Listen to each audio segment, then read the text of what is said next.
fois, je vous présente les rituels de l'ouverture de la voie. L'ouverture de la voie est un rituel à travers lequel nous nous reconnectons à tous les Nichiru. Les Nichiru en tant qu'à tous les aspects du Créateur. L'ouverture de la voie, c'est l'ouverture de la voie vers le Créateur. En nous tournant autour des 4 points cardinaux, les points tépis, comme nous appelons la tradition kémétique, qu'est-ce que nous faisons en fait? Nous reconnaissons pour chaque hétéro qui existe, nous reconnaissons son double en nous. Ainsi donc, en finissant les rituels de l'ouverture de la voie, nous sommes en synchronisation avec les Neb Ercher.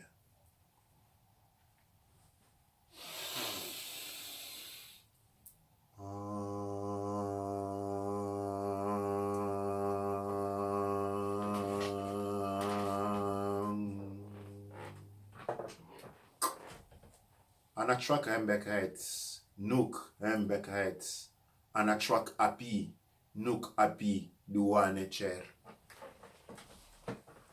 Anatrak Serket, Nuk Serket.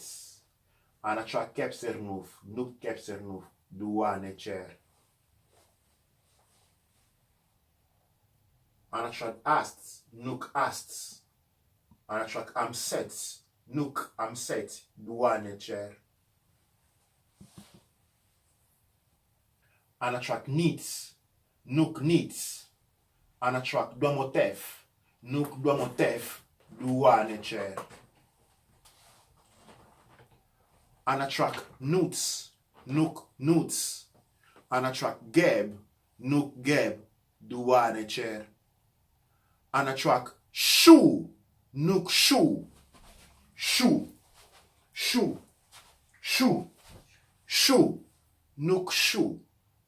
Anatrak Tefnutz, Nuk Tefnutz, Tefnutz, Tefnutz, Tefnutz, Tefnutz, Nuk Tefnutz, Duanecher. Anatrak Pao Unteru, Nuk Pao Unteru. Anatrak Umbu Unteru, Nuk Umbu Unteru, Duanecher.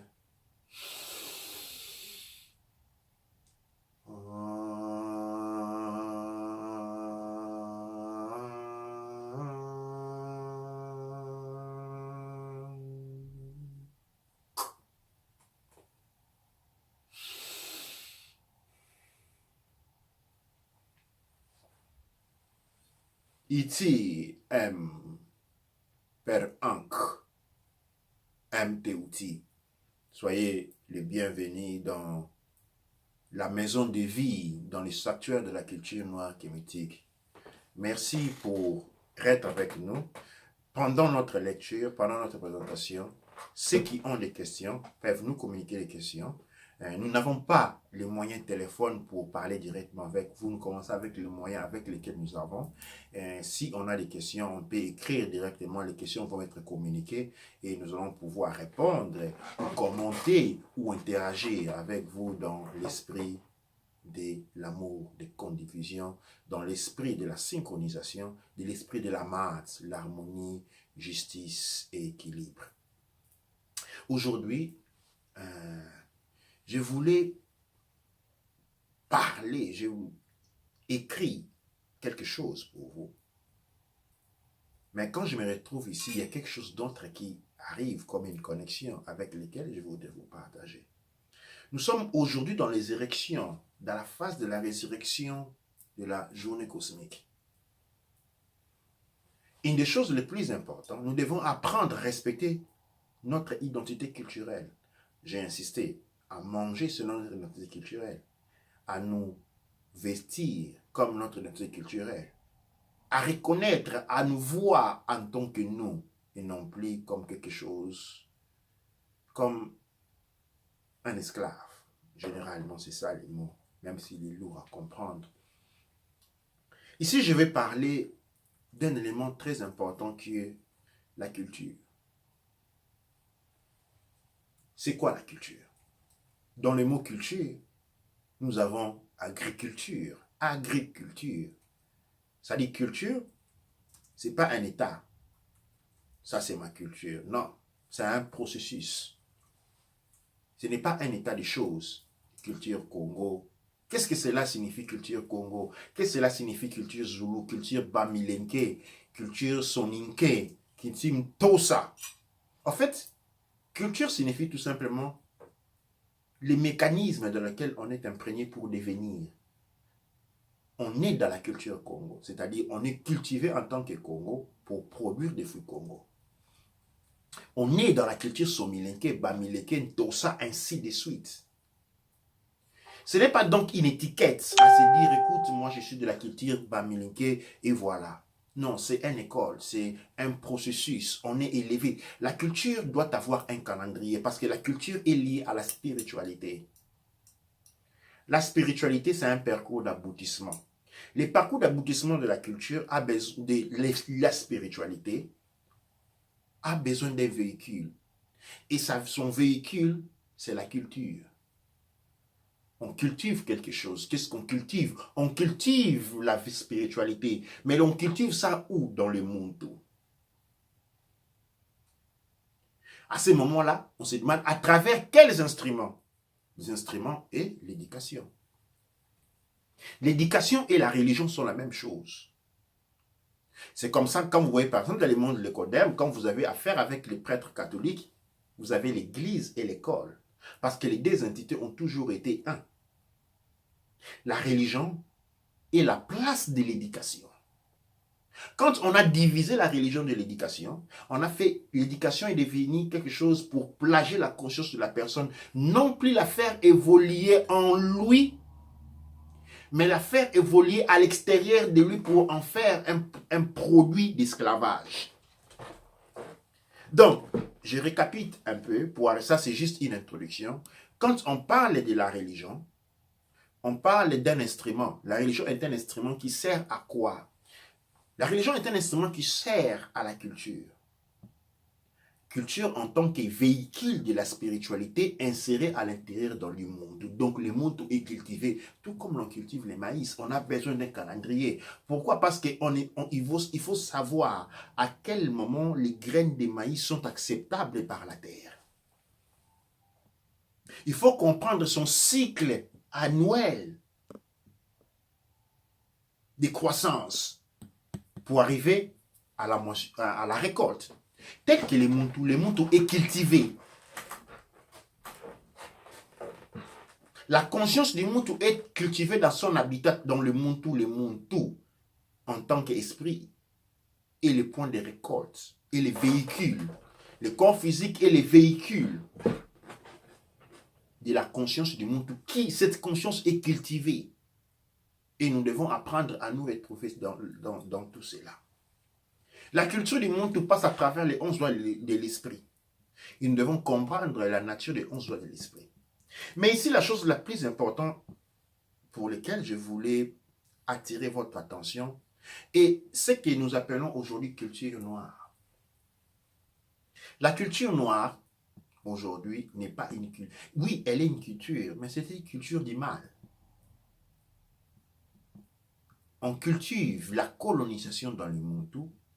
Quand on cultive l'amour dans quelqu'un, quelqu'un produit l'amour, il devient le produit de l'amour. Quand on a une éducation, on a été cultivé la haine,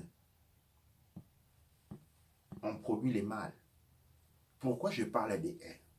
Je vais ici affronter avec vous les problèmes de la culture africaine et des habitudes. La culture aussi en tant qu'instrument a ses instruments. Les instruments de la culture quels sont? Nous avons la tradition, les codes éthiques, les codes moraux et les codes de comportement.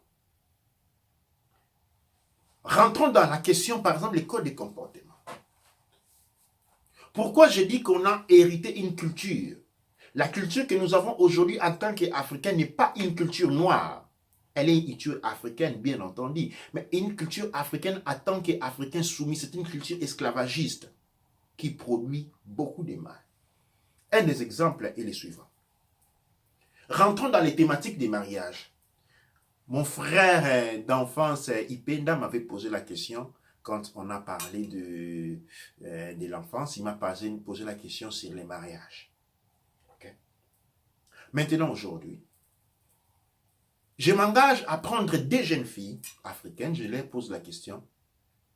Si vous êtes en l'âge de mariage, en état de mariage, et que vous voulez vous marier, et que celui que vous avez choisi comme époux a déjà eu d'enfants, eh bien la réponse de 8 personnes sur 10 sera non. Il ne va pas se marier. Et ça, ce n'est pas une réponse qui vient de lui. C'est une indication culturelle, parce que culturellement, on pense comme ça. La même question posée à une femme, à un homme qui veut se marier, qui veut créer un foyer. Pouvez-vous épouser une femme qui a déjà eu un enfant? Non! Et ça, cette décision, cette prise de position n'est pas une prise de position personnelle, elle est culturelle. Alors, essayez de comprendre qu'est-ce que cela signifie. On dit non à quoi? On dit non à un autre enfant. On refuse l'autre. Pourquoi? Parce qu'elle n'est pas sienne, elle n'est pas de soi, elle n'est pas née de soi. Et ça, c'est une graine du mal. On ne sait pas accepter les autres. On est dans l'individualisme. On est dans tout ce qui sépare. Cacher quelque chose, c'est séparer. Or, les Neb Hercher, c'est l'union. Quand on cache quelque chose, on se sépare soi-même des Neb Hercher. Parce que quand on s'est séparé des autres, on s'est séparé des Neb Hercher, on s'est séparé des créateurs. Quand on a gardé un secret pour soi, on a gardé un secret au créateur, on s'est divisé du créateur. Et donc, en refusant un enfant, cette connaissance, cette pratique, cet élément éthique pour lequel non, on ne peut pas se marier avec une femme ou un homme qui a déjà des enfants, dans les profonds de cette notion qui peut sembler tout simplement simpliste, se trouve un noyau du mal. Le noyau est ceci, on refuse l'autre. Quand on refuse l'autre, il y a un manque d'amour. Donc nous sommes basés sur des cultures où il y a un manque d'amour. Ce manque d'amour est une forme de contamination. Cette contamination, ce parasitage, parce que c'est ça le mot que je voulais, c'est un parasitage qui a été inséré à nous. Ce parasitage, quand il s'insère dans un être humain, il pond des œufs au niveau de son cerveau. Et ces œufs-là, quand ils commencent à maturer, sortent au niveau de ses oreilles et contaminent les autres. Le manque d'amour, ce n'est pas pour des raisons économiques. Ce n'est pas pour des raisons de manque social. Ce n'est pas pour des raisons parce qu'on est en guerre. Le manque d'amour est un phénomène d'une contamination, est un phénomène d'un parasitage psychique. Et nous devons aujourd'hui réaliser cela. Parce que seulement par la force des Ankh, comme je l'expliquais, Ankh, ce signe-là, le tout premier signe qui a été après transformé par Rome à une épée, qu'est-ce qu'elle signifie? Ankh, dans la tradition kinétique, signifie la vie. Ces symboles représentent aussi un glyphe. Donc ici, nous avons un pylône là-bas qui représente l'homme. Ici, nous avons ce qu'on appelle l'utérus qui représente la force féminine. Et là, nous avons les enfants. L'homme porte sur ses épaules ses enfants et sa femme. L'homme, c'est celui qui travaille pour apporter à manger. C'est lui qui a les pieds sur Geb, la terre. Donc son rôle est celui de fournir les biens matériels. La femme, l'homme est Geb et Chou. La femme, Auset, et Tefnout. C'est-à-dire, elle s'occupe de tous les éléments non physiques, tels que les bien-être, les sourires, la bonne santé. Ce sont tous des choses qu'on ne touche pas. Et ça, c'est le rôle parce que la femme ne touche pas la terre. C'est l'homme qui touche la terre. Et la combinaison des deux portes, ce qu'on appelle les ailes ici, nous avons la régénération. La régénération, c'est la famille, les cercles. Quel est, je réponds à mon frère Ipenda, avec qui on a fait l'école secondaire. Quel est le rôle de la famille? Le rôle de la famille, il est déterminé par la tradition. Le rôle de famille, c'est pouvoir manifester Ankh. Ankh, c'est le premier mot qu'émet le créateur quand il rentre dans le processus de créer le monde. Donc, c'est quoi la famille? La famille sert à répliquer la création. Sans la famille, la création cesse d'exister. On rentre dans l'anticréation comme manifestation atypique du monde de l'antimatière. Et la famille se base sur l'amour. Vous avez toute cette réunion, cette communion des gens est basée sur l'amour. Et maintenant, quand on est dans la haine, qu'est-ce qui se passe? La vie arrête d'exister, encre n'est plus exister. C'est ainsi que cette partie va s'atrophier pour devenir un seul bras. On aura la croix. Et si la croix, elle est comme ça, atrophiée, quand on tourne la croix comme ça, on a quoi? On a une épée, on a la mort. Nous devons bien comprendre ces mécanismes. Aujourd'hui, dans notre culture, nous devons apprendre dans ces processus qui nous portent à nous reconnecter à la nuit cosmique, à ces processus qui nous reportent à nous reconnecter au retour de la civilisation kémétique. Nous devons apprendre à nous débarrasser de cette maladie que nous avons en nous, de la haine, des sentiments négatifs, de la division. Et surtout, à ceux qui comprennent beaucoup, nous devons réaliser un point important, nous devons reconstruire notre culture. Ce que nous avons eu comme culture n'est pas culture, c'est une culture qui a porté à la destruction. Aujourd'hui, le monde noir est déchiré. Les Congolais ont fait ceci, les Congolais contre les Rwandais, c'est la guerre. Le Soudan du Nord contre le Soudan du Sud, c'est la guerre. Le Camerounais du Nord, anglophone, et parce que là on change. Ok, Rwandais, Congolais, c'est l'ethnie. Ok. Au Nigeria, c'est la religion. Chrétien et comment? Chrétien et musulman. Au Cameroun, c'est la langue. Camerounais anglophone et Camerounais francophone. Tant de manifestations. Ils sont dit à quoi? Quel est le problème? Le problème, c'est qu'on a été plongé dans un processus de démembrement duquel nous sommes en train de voir les résultats aujourd'hui. C'est un processus qui a pris longtemps à nous détruire. Et aujourd'hui, on est cette génération consciente qui est en train de vivre l'effondrement.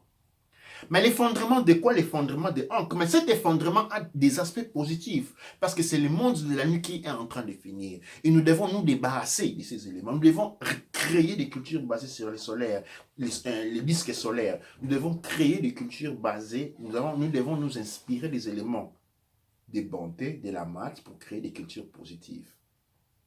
Telles que nous les connaissons aujourd'hui. Ce sont des cultures malades.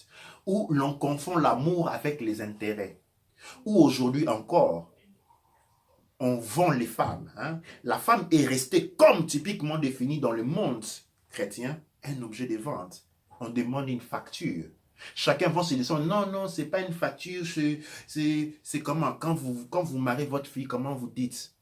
Vous faites quoi? La facture. La facture, c'est quoi? C'est un élément de transaction. Quand on a la facture, on est en train de parler d'argent. Et quand on est en train de parler d'argent, on a de parler ou d'avente ou d'achat. Quand il y a l'argent, quand il y a une facture, la facture c'est un contrat. Ok? C'est-à-dire il y a une vente, une achat. On est encore en train de vendre. Et on existe, je ne vais pas rentrer dans certaines thématiques. Pourquoi on insiste encore sur la virginité des filles mariées? Parce que ça, c'est une notion qui sort tout droit de la colonisation. Parce que la fille, quand elle est mariée, quand elle est vierge, aux premiers enfants qui n'en sont les enfants les plus physiquement forts. Comme le maître, c'est lui qui achète des esclaves femmes, a besoin de s'assurer que dès qu'elle achète, elle va enfanter des enfants forts pour l'agriculture. Si elle enfante un garçon, le garçon va être physiquement fort pour l'agriculture. Si elle enfante une fille, c'est une fille enfantée qui aura une très grande capacité reproductive parce que la femme a été achetée vierge. Et encore aujourd'hui, nous sommes restés dans le même mécanisme. On insiste sur la virginité, on trouve des raisons de gauche à droite. Mais la vraie raison est que nous sommes dans le non-amour. Parce que quand on est dans l'amour, on ne voit pas comment la personne ressemble. Elle ressemble à quoi? Elle est riche ou pauvre? Elle est longue ou haute, basse ou femme? Je rentre encore sur mon frère Ipenda. Dans la tradition kémétique, les mariages n'étaient pas une question de l'amour. Comme l'on dit, quand je dis amour, je n'ai pas d'un sentiment. Le sentiment vient et part. Les mariages étaient une initiation. La 4e initiation de la tradition noire, dont le rôle était la perpétuation de la vie. Parce que quand l'on se marie, l'homme et enfant, la femme et l'homme, Chou et Tefnout, reconstituent les cercles de la production de la vie. Ils deviennent, au moment de la célébration du mariage, la vocalisation première du créateur quand le créateur, le Neb Hercher, dit « Ankh ». Et le processus de la création a commencé. Et donc le mariage servait à reconnaître les créateurs. Le mariage servait à incarner, à réincarner les créateurs encore et encore et encore et encore pour avoir une communication directe. Tel est le rôle du mariage. Et dans le rôle du mariage, il y a une place accordée à la femme, il y a une place accordée à l'homme, et il y a une porte accordée aux enfants. Quand cette règle n'est pas respectée, c'est le désordre, c'est le chaos, c'est la mort, c'est le démembrement de la masse. Aujourd'hui, nous avons voulu parler de nos traditions en particulier, duquel nous devons faire un effort considérable de transformer, de sortir tout ce que nous avons compris et appris comme élément culturel ont des fonds coloniales. Et ce qui est relié à la colonie, à la colonisation, est relié à la suprématie des uns sur les autres, à l'impérialisme. Et tout ceci nous apporte vers où nous porte tout droit vers les forces démoniaques. Les forces démoniaques, c'est quoi les forces démoniaques? Ce sont des parasites mentaux, psychiques, spirituels qui ont organisé notre monde à manière à nous utiliser comme de la nourriture. Et ceci a commencé quand la civilisation kémétique est en hibernation. Et aujourd'hui que l'hibernation de la civilisation kémétique est finie, nous rentrons avec force. Mais avant que le soleil se lève, nous devons nous purifier. Et dans cette purification, nous devons apprendre à ne plus être ce que nous avons été pendant très longtemps. Ce que nous avons été pendant très longtemps, nous avons été des travailleurs du mal. Nous avons prié les ciels. Nous avons conjuré et chassé les démons pendant que nous étions en train de prier par ces mêmes forces. Ces forces qui se sont définies les dieux. Les dieux des vengeances, les dieux de la haine, les dieux qui permettaient des guerres saintes, les dieux qui demandent en offrande ton propre fils, les dieux qui demandent aux uns d'aller tuer les autres, parce qu'il leur doit, comme il leur avait promis une terre, et qu'il ne peut pas leur en donner étant Dieu. En fait, qu'est-ce qu'il fait? Il leur demande d'aller dans la terre des autres, de les tuer. Vous voyez, lisez l'attaque de Jéricho. Jéricho est une ville tranquille. Un jour, on se trouve à la porte des envahisseurs envoyés par un Dieu et on détruit le tout, on tue tout le monde, on prend la ville pour eux. Voulez-vous comparer? Qu'est-ce qu'il y a de différence entre l'attaque de Jéricho, par exemple, et l'attaque de l'Afrique du Sud ou de l'Australie, tout comme de l'Amérique ou de l'Afrique? Qu'est-ce qu'il y a de différence? Y a-t-il une différence entre l'attaque de Jéricho? Nous sommes devenus un peuple qui, quand on voit la chrétienté, certains qui disent les dieux qui a détruit l'Égypte. Comment voulez-vous supporter quelqu'un qui a tué tes parents? Ça serait ignoble même pour un fou. Mais dans notre cas, c'est un fou doublé d'ignorance. Ce qui fait de soi un parasite pour soi-même. Donc, nous devons aujourd'hui faire les comptes avec ces réalités et apprendre à sortir de cela. Parce que ce n'est qu'en connaissant la vérité que la vérité nous aide à franchir. Les êtres cosmiques qui aujourd'hui nous abritent, les êtres cosmiques aujourd'hui qui nous plongent dans cette situation néfaste, ont une très grande faiblesse. Tous ces grands démons dont on parle, tous ces grands noms dont on parle, ont tous une très grande faiblesse. Et notre plus grande force, c'est que quand vous les reconnaissez, ils doivent partir. Quand vous les reconnaissez, ils doivent partir. Et avec le pouvoir de Ankh, nous devons apprendre à les reconnaître. Et ils partiront. La nuit est en train de se dissiper. Les nuages nocturnes sont en train de se dissiper. Et maintenant, aujourd'hui, là, nous devons aussi nous dissiper le mal qui est en nous. Ça, c'est un message de fraternité que j'apporte. La nuit est finie. Les nuages nocturnes se dissipent. Et avec, nous devons dissiper le mal qui est en nous. Alors, il y a un message qui vient d'arriver. Comment se protéger du mal? Otep doit nature pour cette question. Peut-être que s'il ne m'avait pas été posé, je n'aurais pas pu donner, servir, partager avec vous cet élément. C'est quoi les mal? En premier lieu, pour se protéger du mal. Comment les mal arrivent à nous? Le Muntu est composé de deux parties. C'est comme ça qu'on appelle individu. Quand on dit individu, le mot individu est composé de deux parties, indivisible et dualité. Le Muntu est une dualité indivisible. En lui, il y a une partie supérieure et une partie inférieure. En lui, il a un mental, okay, qui sert de créer le monde. Lui, il a une conscience qu'en tant qu'âme, il a un esprit en tant que mécanisme de protection autour de lui. L'esprit, c'est ce qui nous protège. L'esprit, c'est ce qui protège, parce que la conscience est puissante, l'âme est puissante, est toute puissante. Mais il n'a pas de jugement. Il accepte tout. Et donc, il a besoin d'éléments qui le protègent, et c'est l'esprit. L'esprit doit être comme ça, on a guéri l'esprit. Cependant, la tradition kéménique nous apprend que le Muntu a été créé à l'image et semblance du créateur, le Dem Ercher. Cependant, le Muntu naît comme un animal.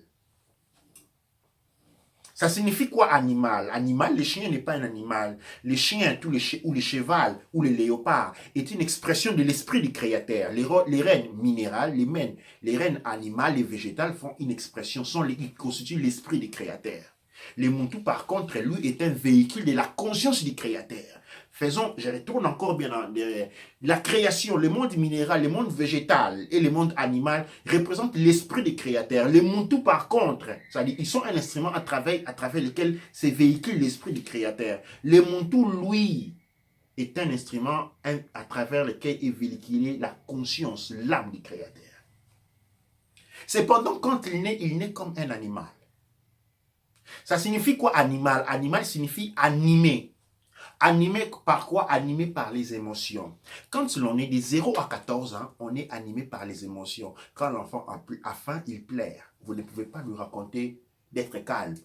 Quand vous êtes attaqué, vous cachez. L'enfant, quand il est mal disposé, il va pleurer. Vous n'allez pas lui faire comprendre parce qu'il est émotif. Les émotions servent pour protéger l'enfant de 0 à 14 ans. Disons, les émotions servent pour guider l'enfant de 0 à 14 ans parce que l'enfant n'a pas développé ce qu'on appelle la rationalité, l'intelligence. À 14 ans, l'enfant sort du monde des émotions et rentre dans le monde de la rationalité. Il réfléchit, il pense. Alors, de 0 à 14 ans, il n'y a pas de mal. Il n'y a pas de mal parce que l'enfant est dans la condition où il est guidé par les émotions. Maintenant, quand on rentre de la phase de 14 ans à 21 ans, on n'est plus censé être guidé par nos émotions, mais plutôt par les pensées, la rationalité. C'est ce qui définit l'humanité. Il y a l'âge de l'animal, l'âge de l'humanité. Maintenant, quand on arrive dans l'âge de l'humanité et qu'on est guidé par l'émotion, là, on est dans les mâles. C'est quoi les mâles? Ce sont nos faiblesses intérieures. Dans la tradition kémétique, quand on parlait des sacrifices, sacrifier l'animal, ça signifie sacrifier l'animal qui est en toi. Un des exemples est cet élément de la tradition kémétique. Qu'est-ce que cela symbolise? On a un lion, ok, avec une tête d'homme. Il symbolise deux parties. Il représente la partie supérieure qui est la divinité, la partie inférieure qui est l'animal. Vous voyez, l'animal est ainsi, c'est-à-dire pour dire que l'homme, le Muntu, doit contrôler l'animal en lui. Ici, on évite les mâles. Cependant, quand on est sous le contrôle de ces émotivités, c'est ça les mâles. Mâle, animal. L'animal est un mâle animé.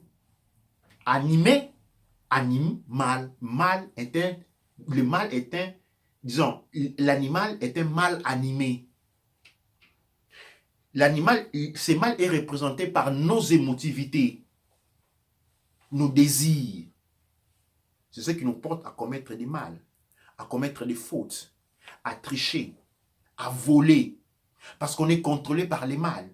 Et la société moderne aujourd'hui, est basée sur les émotions. Achetez ceci, vous allez avoir ceci, une belle voiture, aimer ceci, aller faire de bonnes vacances, vous allez vous amuser, les belles femmes, les beaux hommes, bien habillés, bien vêtus, bonne voiture, téléphone de chic, tout ça est basé sur les émotions. En fait, un individu adulte soit complètement sous le contrôle de ses émotions. Qu'est-ce qu'on réalise à ces moments-là?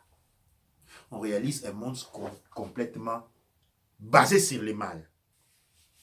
Je salue la participation des scènes se Merket Ank Otep, Mama Palamu. Nous avons ça c'est mon ami Ndo Ndiase de l'Italie, Rome. Nous avons ma sœur Kumu, mon pangi Kumu Okoki. Et nous avons Arnaud, un ami à moi. Nous avons Jeshali Kina, Douanecher. Eugene Cortez et Ciao de l'Italie, Kemet Etame, Doumé, Sonia, Sabrinette et Ndoye. Je salue tout le monde. Nous sommes ici. Ne vous faites pas effrayer. Pour beaucoup d'entre vous, c'est la première fois de voir cet habillement autre que dans les films égyptiens qu'on produit par les Lécodermes. Cet enseignement nous appartient. Cet monde de vivre nous appartient et nous devons nous reconstruire en tant que Kemet. Nous devons nous reconstruire, mais comme je dis, la reconstruction part d'un point fondamental. Nous devons nous débarrasser du mal qui est en nous. Parce que si vous ne le saviez pas, si nous sommes composés de 5 parties, 4,5 sont du mal. C'est mal que nous avons, qui nous est devenu difficile à reconnaître même.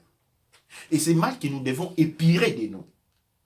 Et comment on épire ça? Il faut sortir, il faut avoir il faut connaître la culture kémétique, il faut connaître la culture spirituelle. La spiritualité, ce n'est pas une pratique. La spiritualité, c'est j'appellerais cela un parcours évolutif. La spiritualité permet à la conscience d'évoluer. Il n'y a pas un être spirituel, tout le monde sont spirituels. Il y a ceux qui le sont parce qu'ils sont conscients de cela, il y a ceux qui ne le sont pas. La spiritualité, c'est tout simplement un parcours. Et nous devons pratiquer cela pour sortir du mal. Alors, il y a des mécanismes de défense, il y a des mécanismes dans la tradition kémétique. Nous avons par exemple des éléments. J'ai cité l'exemple dans une des émissions suivantes, par exemple, de ce qu'on appelle les tours de hanche, en lingala, les singaloketo, que l'on mettait aux enfants dès la naissance. Elle servait à protéger les enfants contre les présences psychiques, contre les présences mentales qui sont invisibles. Parce que l'enfant, quand il est né, il a le crâne sensible. Ce qui fait que l'enfant rentre directement en connexion avec tout ce qui est psychique et mental. Et comme son crâne est faible, il doit être protégé. C'est comme ça on dit aux enfants, écoutez les parents. Pourquoi l'enfant doit écouter les parents et les adultes? Parce que l'enfant n'ayant pas d'esprit, jusqu'à l'âge de 14 ans, il a besoin de l'esprit du parent pour les protéger. C'est comme ça, dans la tradition noire, quand les parents se disputent, les enfants, on dit les enfants ont été mis en danger. Pourquoi? Parce que quand les parents se disputent, leur esprit est affaibli. Quand l'esprit est affaibli, les enfants deviennent facilement, on peut facilement détourner leur conscience, leur âme. Et donc ça c'est un élément très important. Et en récapitulant cela, pour ne pas faire une longue histoire très longue, je voulais partager avec vous aujourd'hui la conscience du mal qui existe dans notre culture, la culture noire généralement. Et nous devons prendre conscience de cela. Pourquoi? Parce que nous avons été contraints à vivre dans l'animalité. Animalité signifie le mal animé. Le mal animé, c'est quoi? C'est vivre dans l'émotionnalité, dans les désirs. Et c'est l'émotionnalité, désir, sensualité, porte à la convoitise, à la jalousie, à la colère, au complexe, à la haine. Et tout cela constitue en ce moment-là des œufs. Des œufs qui sont pondus en nous, qui sont plantés en nous par des consciences ou des éléments pas mystiques, mentaux, psychiques. Et il faut que ces œufs éclatent en nous. En fait, nous devenons ce qu'on appelle des gens possédés. Je vais lire là une question. C'est quoi les mal qu'on hérite, qu'on ne peut pas se débarrasser? On n'hérite pas les mal. Et il n'y a pas de mal dont on ne peut pas se débarrasser. On n'hérite pas les mal. Les mal, c'est seulement, on hérite d'un mécanisme d'inconscience. On hérite l'ignorance. Et l'ignorance porte les mal. C'est-à-dire, les mal dont on est porteur est lié à notre ignorance. L'ignorance commence, comme je l'ai dit, d'un point de vue strictement culturel. L'ignorance culturelle est un mal. Et c'est un mal qu'on passe à son fils ou à sa fille. Pourquoi on passe à son fils et à sa fille son ignorance? Comme ce mal a été passé sur nous. Et l'ignorance porte les malheurs, porte la souffrance. La connaissance porte la richesse. Alors, il n'y a pas de mal en soi. Nous devons plutôt nous baser sur la connaissance. La connaissance, c'est ce qui nous permet de voir qui est devant nous, de reconnaître qui est devant nous. Sans la connaissance, on est aveugle. Nos ancêtres savaient comment voir les entités psychiques, les entités mentales qui sont autour de nous. Ce ne sont pas des entités invisibles à soi pour soi, parce qu'ils sont des entités inorganiques, mais ils deviennent invisibles par notre ignorance. Notre ignorance rend les choses invisibles. Okay? Ils ne sont pas invisibles. Ce n'est pas eux qui sont invisibles. C'est plutôt nous qui sommes aveugles. Alors, notre aveugleté dépend de notre ignorance. Cette ignorance incorporée qui était introduite au niveau culturel et amalguée, comme on dit, mélangée à notre culture. Et nous avons reçu cette ignorance comme nourriture natale. Nous avons reçu cette ignorance comme nourriture maternelle. Et elle a avancé dans les âges, génération après génération. C'est mal, cette ignorance a profondé et allé en profondeur. Et aujourd'hui, on voit la destruction. Aujourd'hui, on voit la destruction. Mais la destruction d'aujourd'hui, ce n'est pas les Kabila ou les petites personnalités autour de nous qui créent. Elle est générationnelle, elle vient elle vient de bien longtemps. Nous devons apprendre à nous aimer. Notre voisin, c'est une réflexion de la conscience suprême. C'est un autre niveau. Il n'y a pas besoin d'aide. Il n'y a pas besoin d'aide. Les mal que nous devons combattre, c'est le mal qui est en nous. On ne peut pas se comparer aux autres. On ne peut pas être meilleur des personnes. Mais on ne peut être que meilleur de soi-même. On ne peut être que meilleur de ce qu'on a été hier. Et cette balance entre meilleur et bon et mauvais, sur la base de la loi de l'équilibre, est basée sur notre niveau, notre capacité à maîtriser notre animal intérieur. Chacun de nous a un animal intérieur. Que la tradition kémétique qu'on appelle les câbles. Okay? Cet animal intérieur doit être maîtrisé. Parce que quand il n'est pas maîtrisé, il devient la source du mal. Parce que cet animal intérieur peut être directement atteint par les forces psychiques. Il peut directement être contaminé par les parasites mentaux psychiques. Une fois qu'il est contaminé, alors cet animal nous pompe de son énergie. Cette énergie, c'est l'énergie de la haine, de la convoitise, et puis de l'indifférence, de la compétitivité. Cette énergie, c'est l'énergie de la division. On se voit diviser des autres. On veut être mieux que les autres. On va dire, écoute, dans la tradition noire, un autre élément qui j'allais sortir. Combien de fois avez déjà vous entendu ou vous-même votre parent vous dire, ah, votre ami, c'est pas un bon gosse. Il faut vous lui donner beaucoup de conseils. Ou, ah, ta copine là, elle est un peu... C'est une fille qui est tout la tête en l'air. Sois plus ami avec elle, donne-lui beaucoup de conseils comme toi, il y a une bonne éducation. Non. Votre parent va vous dire, je ne vais plus vous voir avec cet enfant-là. Cette fille-là, c'est une fille pas sérieuse, je ne vais plus vous voir avec elle. Ça, c'est l'amour. Non, non. Ça, c'est l'intérêt. Comme son fils, sa fille est quelque chose de soi pour qu'il rapporte quelque chose à soi. On veut les diviser des autres. Mais en les divisant des autres, on les divise aussi du tout. En les divisant des autres, on les divise de soi-même. Et donc, le mal commence à se recréer. Pourquoi ne pas dire à notre fils, mais ton ami là, hein? Il me semble qu'il boit la drogue, il faut lui donner beaucoup de conseils. Ou ton ami, il faut l'inviter à la maison la prochaine fois. Quand invite-toi à la maison, je vais lui donner un beau décodé et je vais essayer de l'aider un peu, comprendre qu'est-ce qui ne va pas à lui. Ta copine là qui a toujours des mini-jeeps là, il faut l'amener à la maison, je vais essayer un peu de la voir, de la conseiller. Non, on est tout en train de dire non, non, sors plus avec lui, c'est une mauvaise influence pour toi. Lui est une mauvaise influence, l'autre est une mauvaise expérience, l'autre, enfin, qu'est-ce qu'on se retrouve? La destruction. On a été les moyens à travers lesquels notre destruction est arrivée. Inutile qu'on donne la faute aux autres. Nous avons été les moyens à travers. Souvenez-nous que nous sommes un moyen. Nous pouvons être un moyen d'union ou un moyen de division. Quand nous sommes un moyen d'union, nous travaillons vers la croissance spirituelle. Quand nous sommes un moyen de division, nous travaillons pour le mal. Vous pouvez l'appeler Jésus-Christ, Bouddha, Mfumogimbangu, Kwatulendo, Kwamazulu, tous les noms que vous pouvez lui donner. La distinction est très simple. Êtes-vous en train de séparer ou d'unir? Faites un examen de conscience en vous. Revoyez vos actions, revoyez vos paroles dans votre vie de chaque jour. Unissez-vous ou vous divisez. Parce que quand vous divisez, vous travaillez pour le mal et vous êtes un virus qui est là pour infecter les autres.